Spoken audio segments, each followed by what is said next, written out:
विमल ज्ञान जल जब सुनहाई तब रह राम भक्ति और छाई। जब तक निर्मल ज्ञान से हम स्नान नहीं करेंगे, निर्मल ज्ञान रूपी जल से, तब तक हमारे हृदय में राम की भक्ति नहीं आ सकती है। अतः हम सब परम प्रसन्न होकर के चैतन्य मन से परम पूज्य स्वामी जी की अमृतमयी वाणी को सुने। बोलिए सदगुरु भगवान की जय, विश्वरूप परमात्मा की जय, सनातन धर्म की जय। मातुरेवा नर्मदे हर।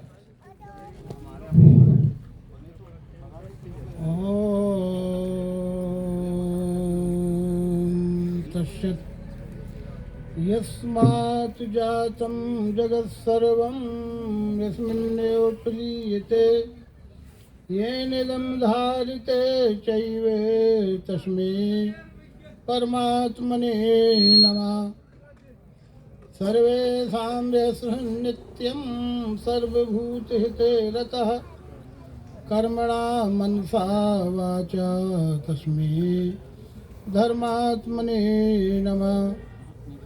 सीताराम गुणग्राम पुण्यारण्य विहारिणौ वन्दे विशुद्ध विज्ञानौ कवीश्वर कपीश्वरौ।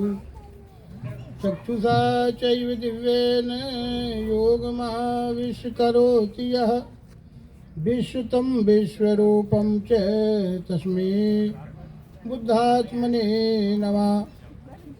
परम मंगलमय विश्वरूप परमात्मा एवं परमात्म स्वरूप तत्वदर्शी सदगुरु के चरणों में सादर नमन करके चतुर्युग मालिका के 9वें अवतार नारायण भगवान श्री मायनंद चैतन्य जी द्वारा स्वधर्म के अनुसार आत्म शांति और विश्व शांति हेतु संस्थापित केंद्रीय अध्यात्म विज्ञानशाला ओंकारेश्वर जिला खंडवा मध्य प्रदेश के अंतर्गत संचालित उपकेंद्र पिपरिया जबलपुर के 3 दिवसीय वार्षिक ब्रह्म सत्र सम्मेलन के आज प्रथम दिवस के सायंकालीन सत्र में उपस्थित सभी प्रिय भिन्नात्म स्वरूप सज्जनों एवं शक्ति स्वरूपा देवियों एवं पुण्यवान ग्राम के सभी आदरणीय सज्जनों का देवियों का हार्दिक समादर करते हुए अभी हम आप सभी के बीच में परम आदरणीय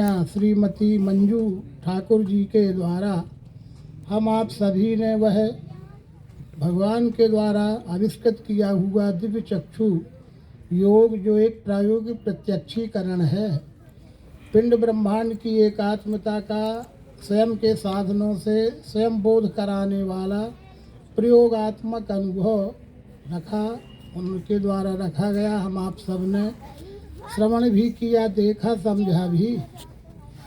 तो केंद्र द्वारा संचालित होने वाला प्रशिक्षण शिविर है। इसी प्रकार से नए लोगों के लिए प्रशिक्षण देने की विधि के अंतर्गत वो प्रशिक्षण भी प्राप्त कर चुकी हैं और आदरणीय श्री रमेश ठाकुर जी के माध्यम से इसी मंच पर जो है घोषणा की गई थी कि कोई भी नया पुरुष हो, देवी हो, बच्चा हो, कोई भी हो, जो पहली बार प्रयोग सफलतापूर्वक सर्वांग योग का प्रयोग करके बताएगा, उसे प्रोत्साहन के रूप में कुछ राशि प्रदान की जाएगी। ये बात अलग है कि यद्यपि उनके रिश्ते भी हैं, वो अलग बात है, लेकिन उनके द्वारा कुशलतापूर्वक प्रयोगात्मक पद्धति से रखा गया, इसके लिए उन्हें धन्यवाद है। और अपनी बात पूरी किया रमेश जी ने, वो भी धन्यवाद के पात्र हैं। इसी तरह से और भी कोई भी अगले सत्र के लिए अपनी साल भर तैयारी भी कर सकता है। और मंजू जी से भी ये निवेदन है कि वो आगे अपना विकास करें। ये तो शिक्षण है, ब्रह्म विद्या है, कोर्स है, इसका पाठ्यक्रम है।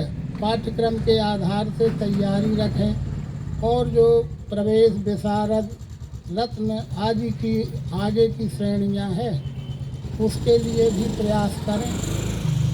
इसी आशा और निवेदन के साथ हमारी ओर से भी उनको धन्यवाद है और अन्य लोग भी उसमें अपनी तैयारी करके अगले साल के लिए वो भी प्रयास करें, चाहे वो पुरुष भी हों, महिला हों, बेटे बेटियां हों, क्योंकि ये विद्या है, विद्या सबके कल्याण के लिए होती है और विद्या से ही मानव जगत का कल्याण हो सकता है।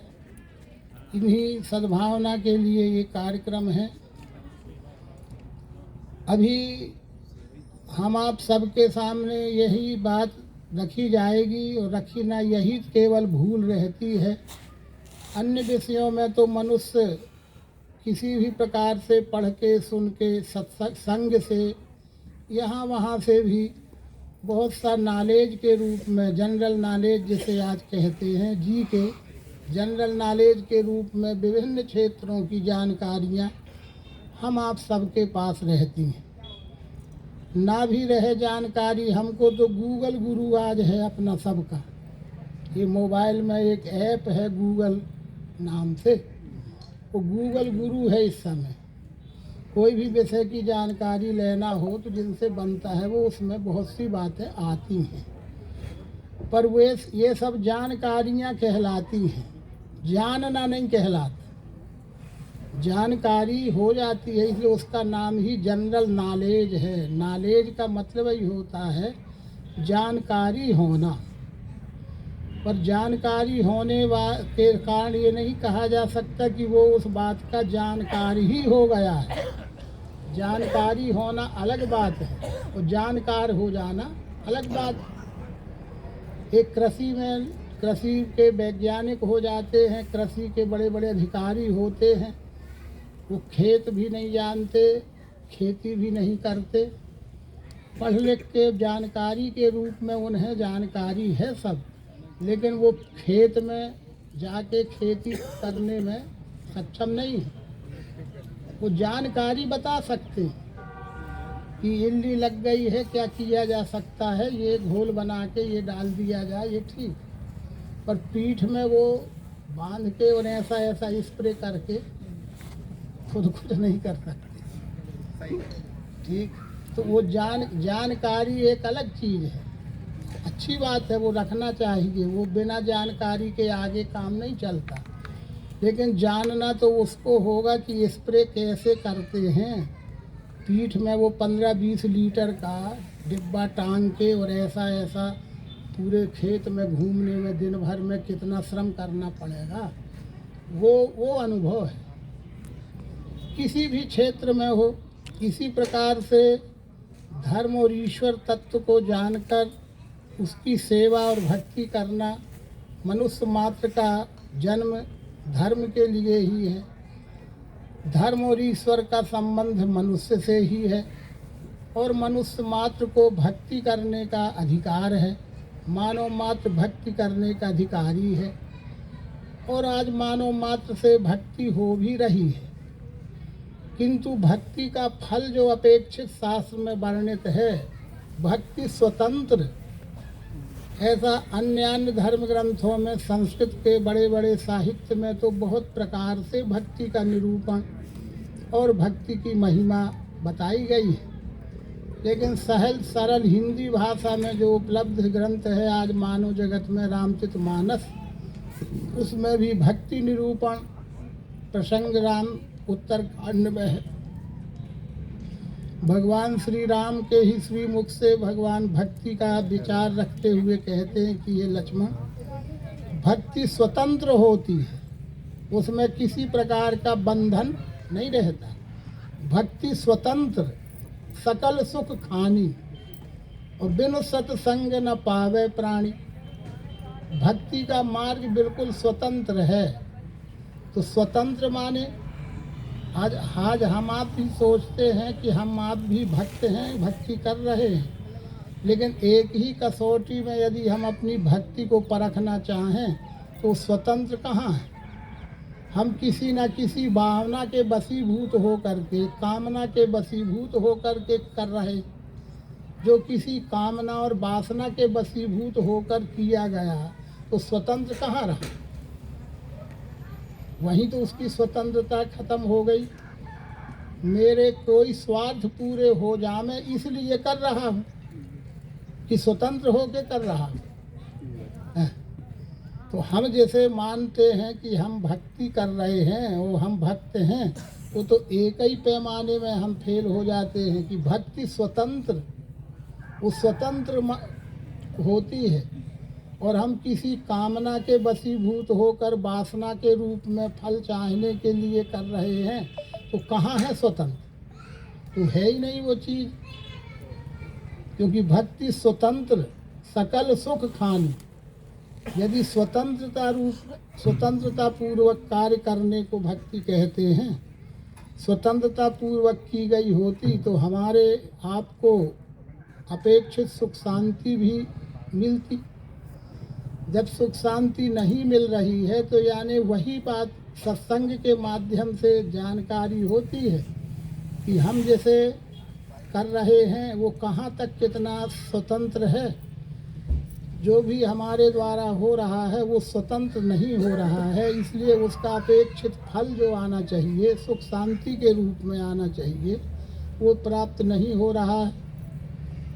इसका अन्य बातें न करके मानस के ही एक पात्र के विचार में अपन मानस में रखा गया, उस पर ही विचार करते हैं।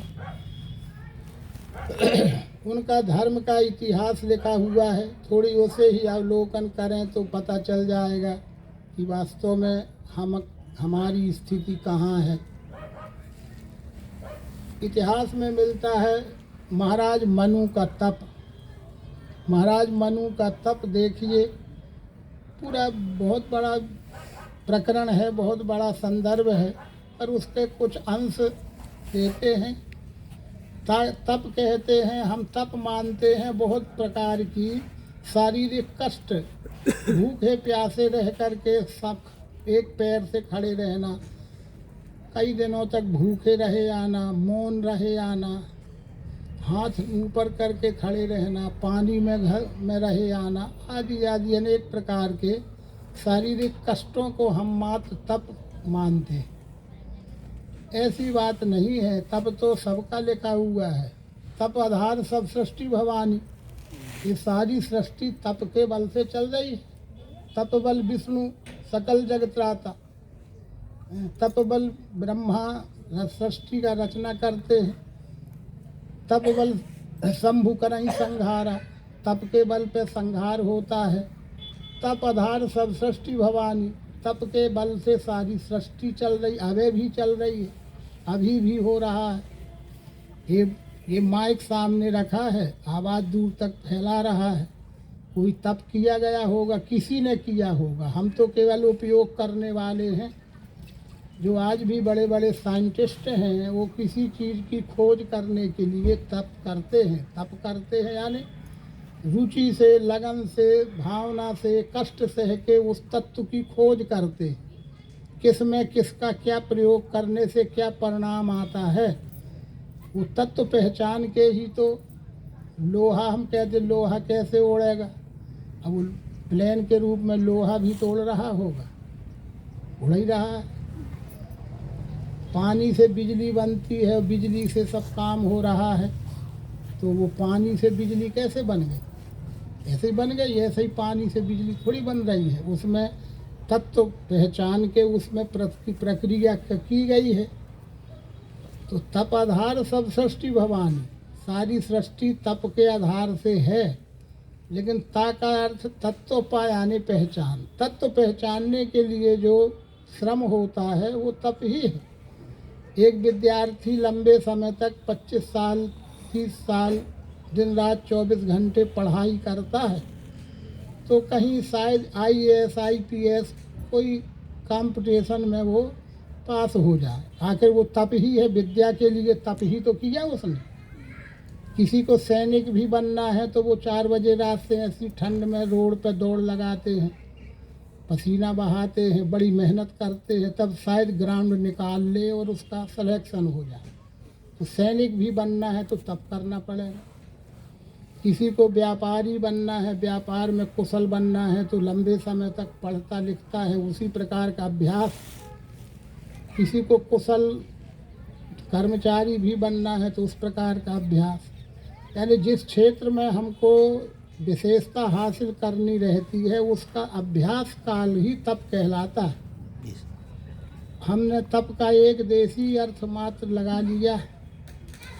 ये 3 प्रकार का तप होता है। अष्टम अवतार भगवान श्री कृष्ण जी ने भी 18वें अध्याय में 3 प्रकार का यज्ञ, 3 प्रकार का दान, 3 प्रकार का तप, कायिक, वाचिक, मानसिक, शारीरिक तप भी होता है, पर उसको अनावश्यक कष्ट देना शारीरिक तप नहीं। देव गुरु श्रेष्ठ पूजना सुचि नम्रता, ये शरीर का तप है। अब पढ़ना धर्म ग्रंथों का और किसी को अप्रिय, संयम, अपशब्द भाषा में न बोलना, ये वाणी का तप है। जिसकी वाणी का तप सही है वो लड़ाई झगड़े में भी दुश्मन को भी गालियाँ नहीं बकता है और बैर पूरा रहाया पर कोई गंदे शब्द नहीं निकालता है। यानी उसकी वाणी का तप है ना, वाणी का तप है। और मानसिक तप प्रसन्न मन, सौजन्य, अचल वृत्ति हिले नहीं, जो हर समय प्रसन्न, हर परिस्थिति में प्रसन्न रहता है, अपने निश्चय पर अडिग रहता है, वो मानसिक तप है। ऐसे तप के अर्थ श्रीमद् भगवद गीता में भी भगवान कृष्ण ने कहा, अर्जुन ये तप है कायिक, वाचिक, मानसिक। जिसके तीनों तप सफल हो जाते हैं वो तपस्वी।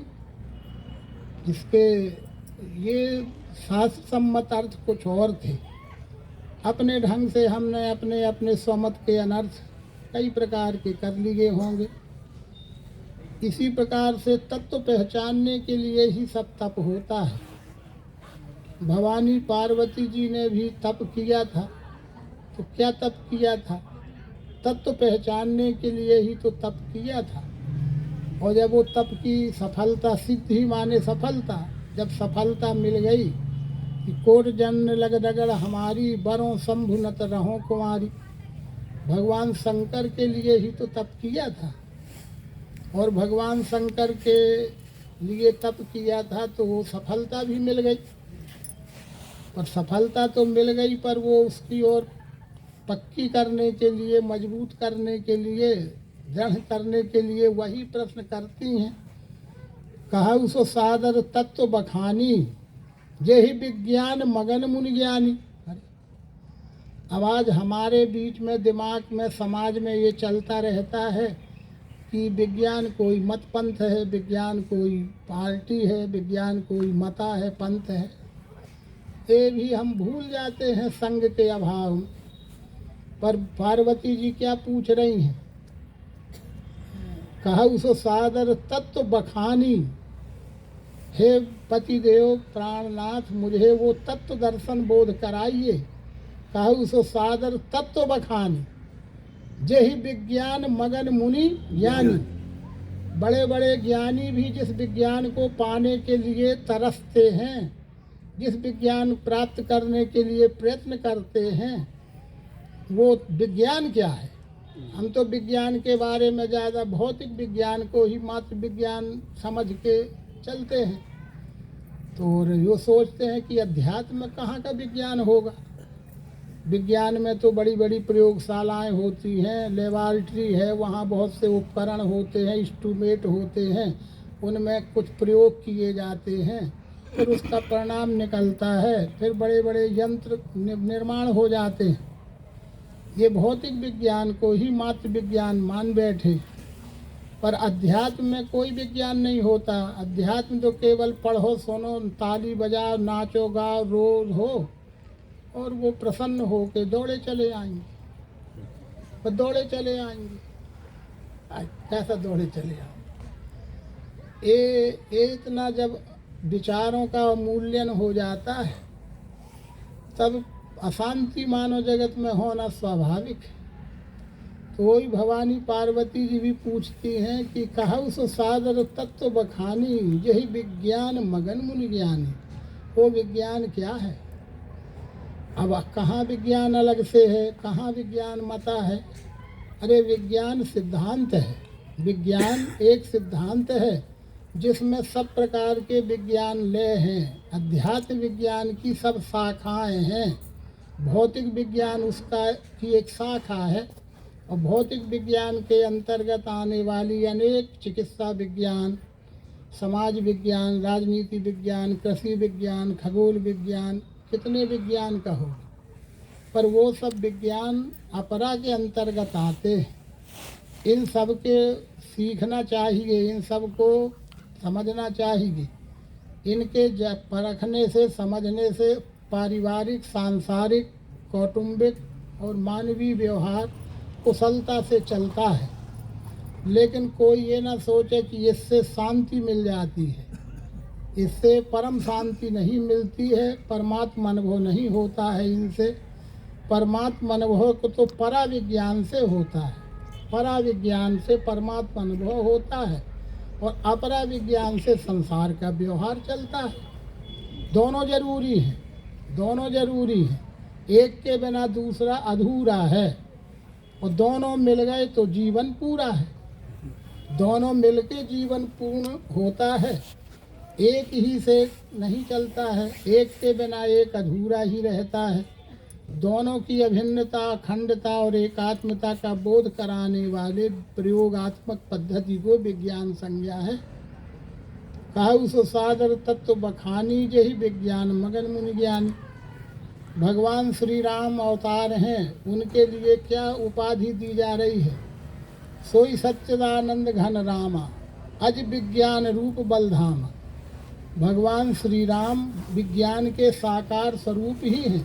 सोई सच्चिदानंद, सोई सच्चित आनंद घन परमात्मा जो ये सर्व रूप है, विश्व रूप है, वही विश्व रूप परमात्मा धर्म रक्षण के लिए, धर्म स्थापना के लिए, धर्म ईश्वर नाम पर भूली हुई, भटकी हुई मानवता को बोध का यथार्थ कराने के लिए अक्षर का तेजांश बल लेके मानव देह में आते।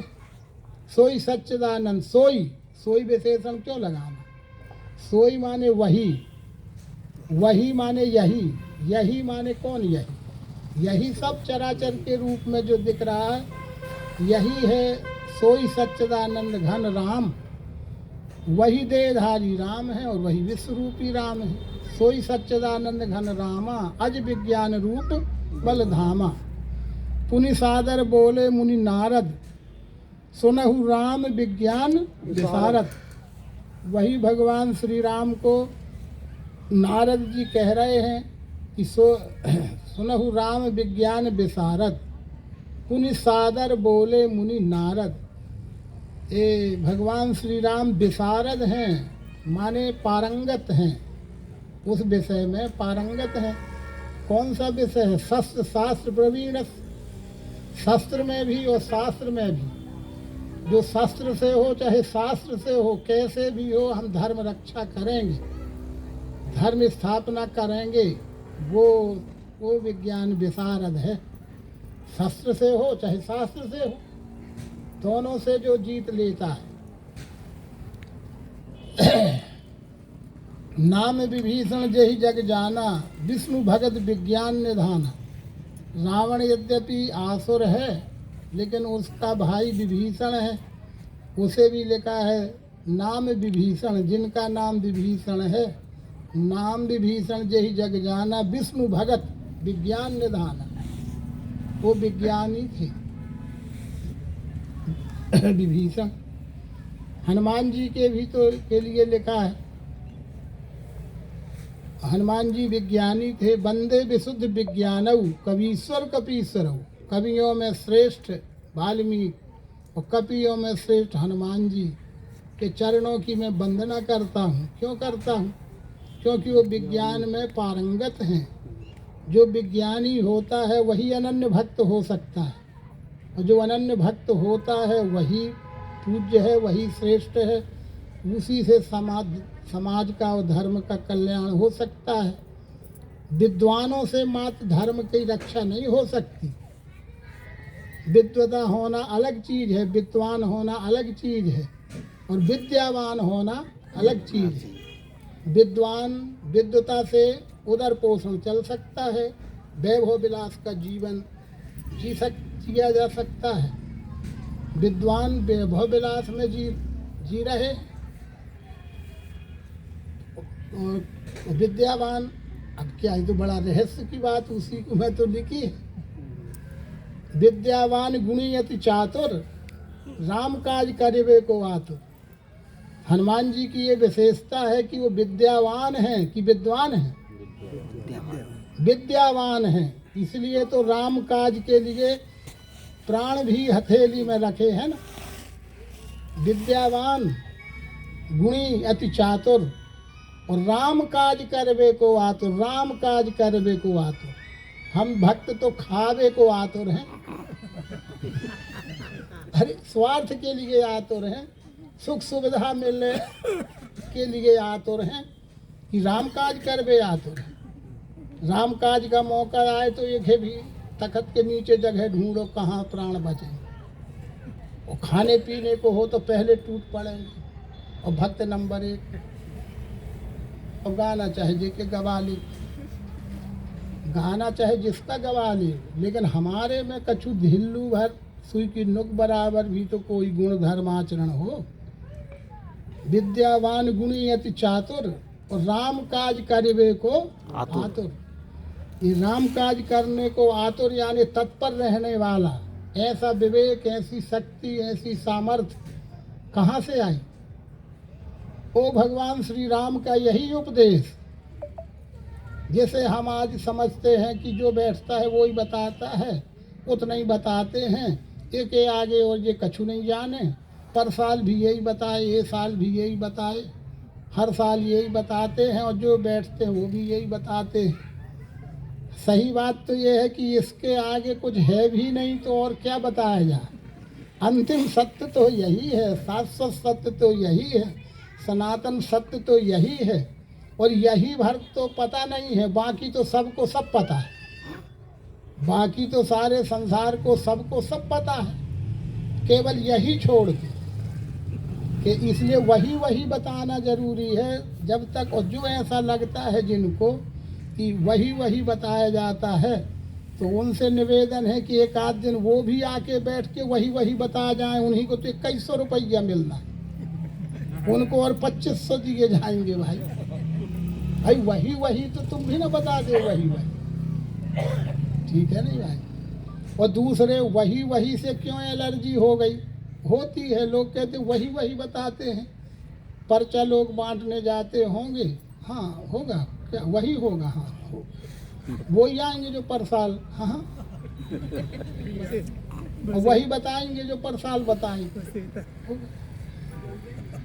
उसका मतलब ये कि हमारी श्रद्धा ज्ञान में नहीं है, हमारी श्रद्धा समझने की नहीं है। अरे वही तो भूला है।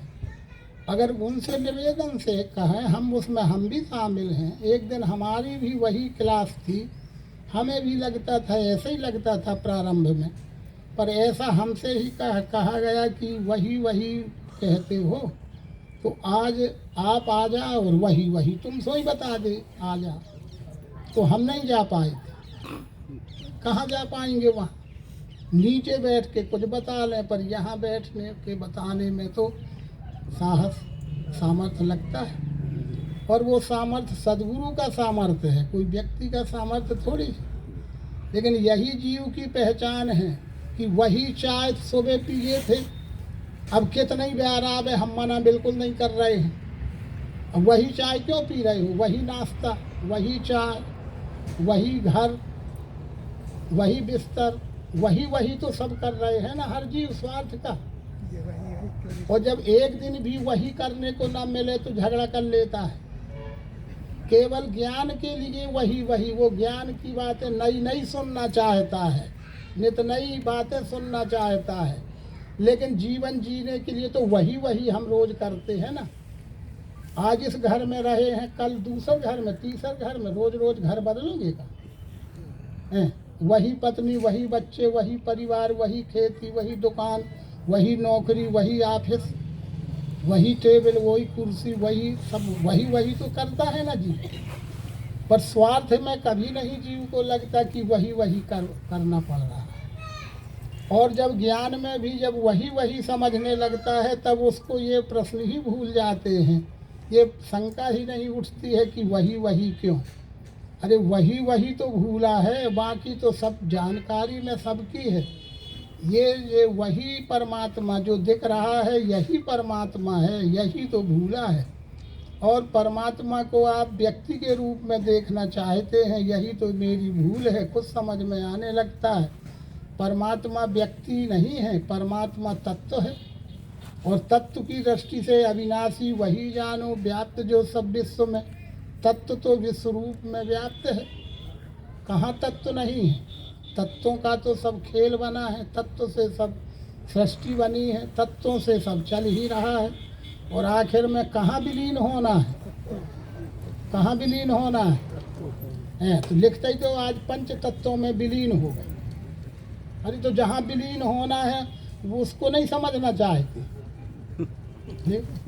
जिससे बने हैं और जिससे जीवन जी रहे हों, जिसमें हमें विलीन भी होना है, उसको नहीं समझना चाहते।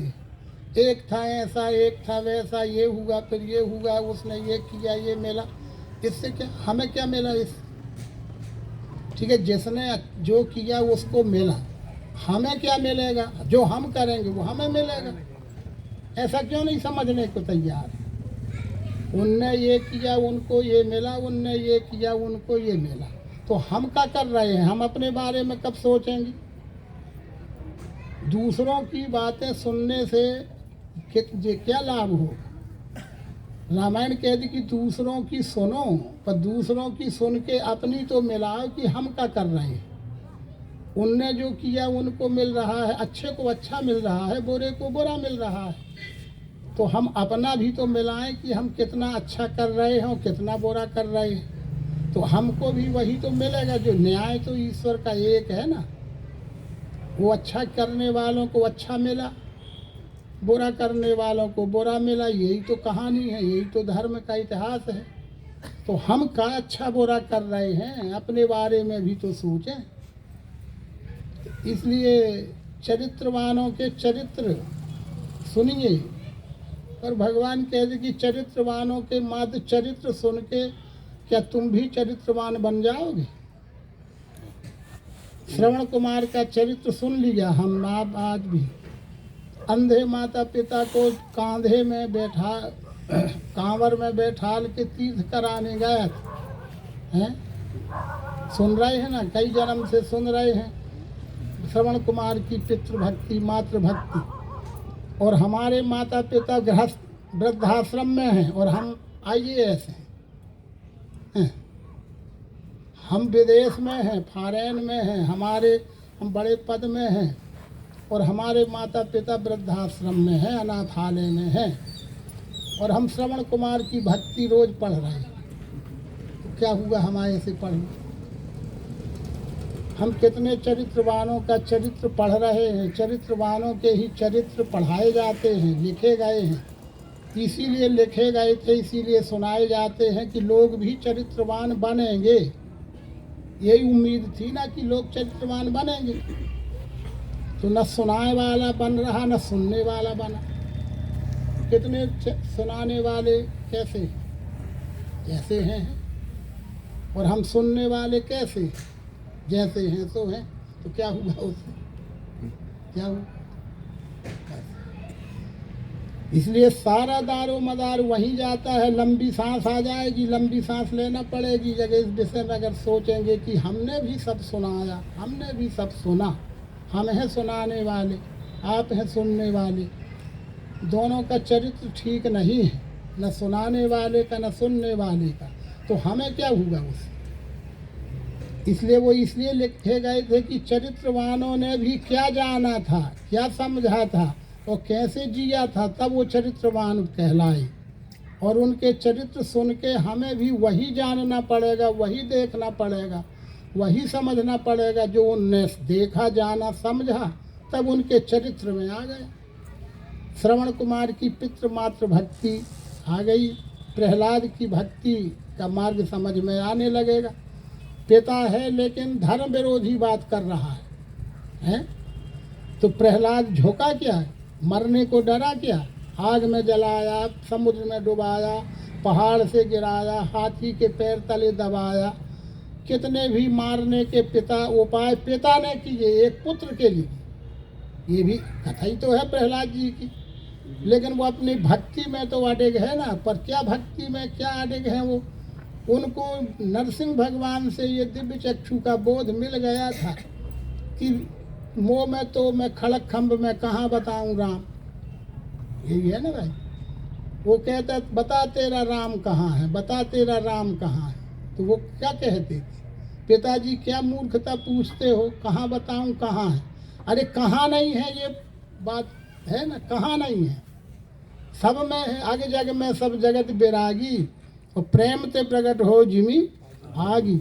माचिस है कहीं पे, कोई पास है माचिस? देखो रामायण में ये सारी बातें लिखी हैं, चौपाई तो है लेकिन समझ ले तई। अब ये क्या लिख रहे हैं, वो लिख रहे हैं कि आगे जाके मैं सब जगत बैरागी और प्रेम ते प्रकट हो जिमी आगी। इसमें आग है,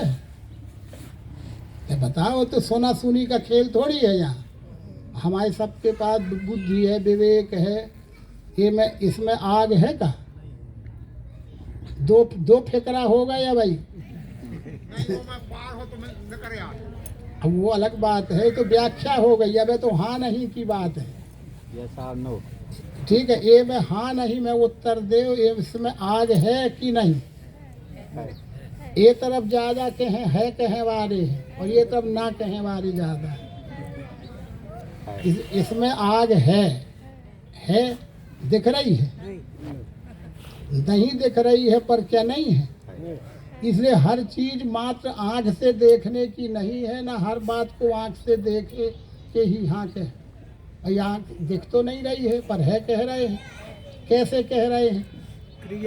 केवल आंख नहीं है साधन देख लेने का, इसमें कि आग देखने का साधन बुद्धि है। इसलिए कोई भगवान ने कहा कि अव्यय अक्षर आत्मा को जाना जाता है। देखना देखा तो स्वरूप देखा जाता है, और उस स्वरूप में ही अस्थि भांति प्रिय आत्मा रहता है, वो जाना जाता है। जैसे आगे जाके मैं सब जगत बैरागी और प्रेम ते प्रकट हो जिमी आगी। तो अब इसमें प्रयोग करने से पता चलेगा, प्रेम से प्रकट हो जिमी आगी। प्रेम तो कैसा प्रेम करें, लिखा है रामायण में।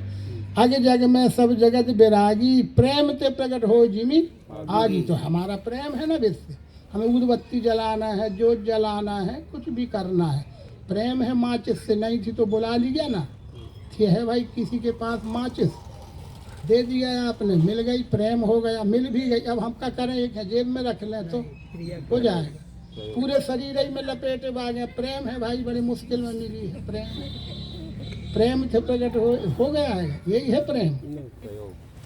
आज तो बस इतना ही परिभाषा हो गई प्रेम की, इतना ही है ना परिभाषा, बस लगे हैं जेब में बस, या कि बस लिपटे आए। तो क्या होगा इस प्रेम से? ऐसा प्रेम नहीं है, ये अध्यात्म का प्रेम नहीं है। अध्यात्म का प्रेम अलग है। उमा जोग जब दान तप नाना व्रत मखनेम, और राम कृपा नहीं करें तस जस निष्केवल प्रेम। और राम ही केवल प्रेम प्यारा लिखाई। प्रेम भगत जल बिन अनहवाई, अभि अंतरमल कबहु की जाई। प्रेम ही तो परमात्मा है, प्रेम ही परमात्मा है। तो प्रेम ही को नहीं समझे तो लोग दूसरे प्रकार का प्रेम दिख रहा सारे संसार में।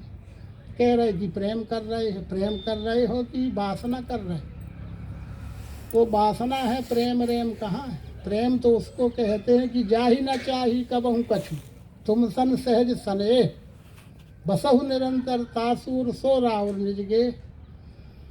तो चलो आगे जाके मैं सब जगत बैरागी प्रेम ते प्रकट हो जिमी आगी। अब आगी प्रकट करना है तो क्या करोगे? ये ऐसी बंद थी तो ऐसा तो करना पड़ेगा, खोलना पड़ेगा, यहाँ अंगुली लगाना पड़ेगी। तो खोला तो ये अंगुली से ऐसा इसकी सीख निकाली गई। अब ढोलमोल रहा, प्रेम तो है पर ढोलमोल है। सत्संगी तो है, सत्संग में जाना है, ठंड ज़्यादा है। अब ढोलमोल में है तो बस ऐसी ये ढोलमोल रखी है तो कब आग हो जाएगी। चलो थोड़ी बहुत चलो, अभी तो गैर मन से चले, तब ये चल रही है गैर मन से, तो अभी आग हो जाएगी क्या? और ऐसी निकाले थोड़ी सा बल देना पड़ेगा। ये हो गई प्रकट, हो गई। आई गई की थी ही, आई गई की थी ही, बस ना आई ना गई, वो तो थी, जो थी उसको प्रयोग से प्रत्यक्ष हो गए ना, ये प्रयोग से प्रत्यक्ष नहीं दिख रहा। अब बस इतनी तो बात आई, हो गई, इतनी तो बात आई थी।